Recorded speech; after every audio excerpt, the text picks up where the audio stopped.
안녕하십니까. 한국음악콘텐츠협회 정책법률연구소 팀장 기도형입니다.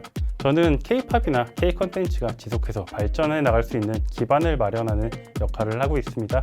최근 진행한 업무를 예로 들어서 설명드리면 음악 산업과 관련된 법이 제정되는 과정에 참여해서 산업계의 의견을 개진하거나 법률을 검토한 경험을 가지고 있고요. K-팝이 좀 더 해외로 원활하게 진출될 수 있도록 국내 표준을 해외 표준과 부합시키는 그런 작업을 한 경험을 가지고 있습니다. 협회 근무 이전에는 국가지식재산위원회에서 고정특가 전문관으로 근무를 하기도 했고요. 특허청사나 공공기관과 특허법인에서 근무한 경험도 가지고 있습니다. 우리 협회를 저작권협회와 가끔 헷갈려 하시는 분들이 계시는데요. 저작권협회는 저작권자들로부터 권리를 신탁받아서 저작권료를 징수하고 분배하는 역할을 하고 있고요. 한국음악콘텐츠협회는 YG, SM, JYP, 하이브 등 대형 기획사들이 참여하고 있고요. 카카오 엔터라든지 지니뮤직과 같은 음원 유통사, 유니버셜 뮤직이나 소니 뮤직과 같은 해외 직배사들이 모여있는 단체입니다. 회원사들과 함께 협회는 우리나라 음악 산업이 발전할 수 있는 방안을 검토하고 있고요. 이런 검토된 의견을 정부와 국회에 재원하는 역할을 하고 있습니다.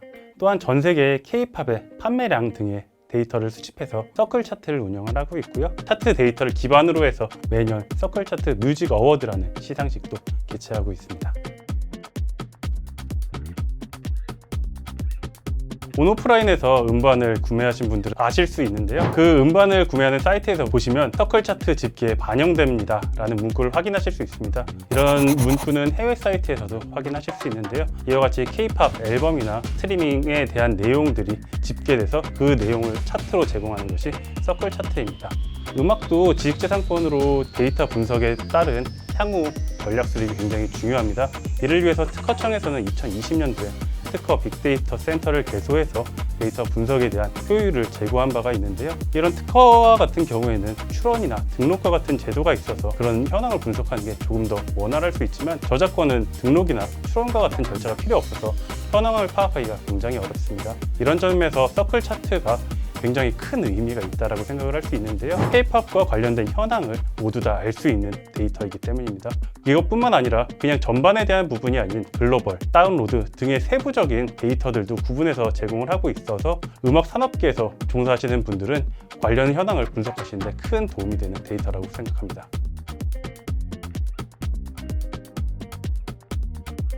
음악도 물론 저작권이고요. 저작권법 4조의 2에서도 음악이 저작권임을 분명하게 명시를 하고 있습니다. 음악을 창작한 작곡가나 작사가, 편곡자들은 저작권자로서 권리를 갖게 되고요. 음반을 연주하거나 음반을 제작한 음반 제작자들은 저작 인접권자로서 권리를 가지게 됩니다. 최근에는 아티스트를 기반으로 한 굿즈들이 많이 제작이 되기도 해서요. 상표권과 디자인권 그리고 퍼블리시티권으로 보호가 되기도 해서 음악 산업 전반이 지식재산권과 깊은 관계가 있지 않나 생각이 듭니다. 많이들 알고 계실 것으로 생각되는데요.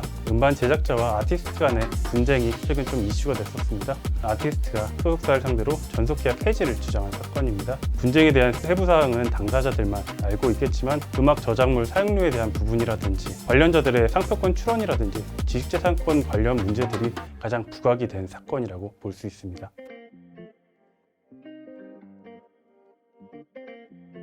이런 분쟁을 방지하고 해결하기 위해서 정부에서는 표준계약서를 개정을 준비를 하기도 하고 국회에서 관련 입법안을 준비하시는 걸로 알고 있습니다. 하지만 제도로서 방지하거나 해결하기엔 좀 어렵다라고 생각이 들고요. 그런 제도나 법안들이 충분한 검토가 되지 않았을 경우에는 관련 분쟁이 더 발생될 여지도 있고 그렇기 때문에 그런 제도를 만들기 전에 관련자들의 교육과 지식재산권 관련 인식 제고가 우선되는 것이 중요하다고 생각합니다.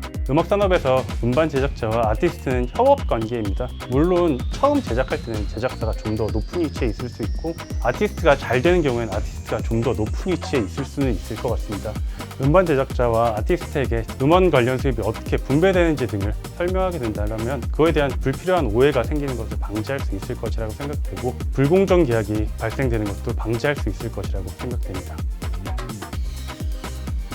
예전 앨범 같은 경우는 테이프나 CD 등을 플레이하고 음악을 청취하는 방법이었습니다. 하지만 최근 앨범 같은 경우는 QR코드나 스마트 기기 등이 들어있어 그것을 스마트폰에 접촉하면 해당 사이트로 접속하게 되고 음악을 다운받거나 청취할 수 있는 그런 방식으로 되어 있습니다. 이런 앨범을 디지털 앨범이라고도 하는데요. 이 명칭 자체가 정식 명칭이 아닙니다. 정식 명칭이 아닌 만큼 음악 저작물 사용료의 기준에 대한 규정이 현재는 없는 상황입니다. 이러한 규정들의 마련이 필요한 상황입니다. 이 밖에도 챗 GPT와 같이 생성형 AI가 음악 산업에서도 많이 사용되고 있는데요. AI가 음악을 창작하고 작곡하는 것은 물론 다른 사람의 목소리를 가지고 노래를 부르는 경우도 많이 있습니다. 하지만 이렇게 생성형 AI가 사용되는 음악 저작물에 대한 규정은 아직 없는 상황입니다.